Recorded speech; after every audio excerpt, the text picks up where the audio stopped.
अतः प्रथमोऽध्यायः अर्जुनविषादयोगः। धृतराष्ट्र उवाच धर्मक्षेत्रे कुरुक्षेत्रे समवेतायुत्सवः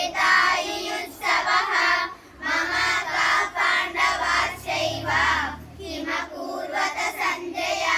सञ्जय उवाच दृष्ट्वा तु पाण्डवानीकं यूढं दुर्योधनस्तदा आचार्यमुपसंगम्य राजा वचनमब्रवीत्।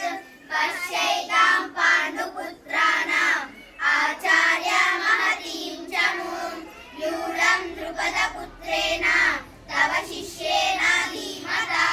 अत्र शूरा महेश्वासा भीमार्जुनसमयुगी युयुधानो विराटश्च द्रुपदश्च महारथः।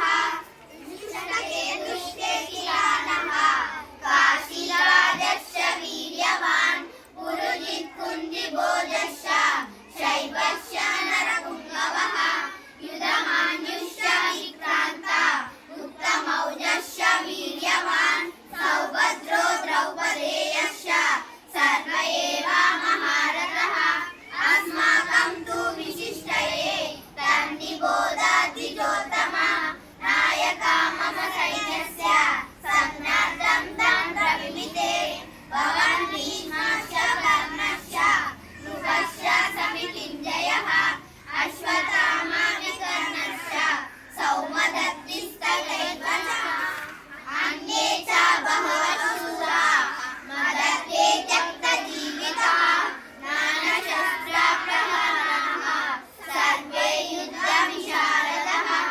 अपर्याप्तं तदस्माकं बलं भीष्माभिरक्षितं पर्याप्तं त्विदमेतेषां बलं भीमाभिरक्षितम्। अयनेषु च सर्वेषु यथाभागमवस्थिताः भीष्ममेवाभिरक्षन्तु भवन्तः सर्व एव हि। तस्य सञ्जयेन हर्षं कुरु वृद्धपितामहः सिंहनादं विनोदच्छै शङ्खं दद्मौ प्रधावन्। ततः शङ्खश्च वीर्यश्च पनवानकगोमुखः सहसैव व्यवन्यस्ता सशतमुरोऽभवत्। ततः श्वेतस्य युद्धे महती स्यन्दनियोजितौ माधवः पाण्डवाश्चैव दिव्यौ शङ्खौ प्रदध्मतु। पाञ्चजन्यं ऋषिकेशो देवदत्तं धनञ्जयः प्रौढं दद्मौ महाशङ्खं भीमकर्मा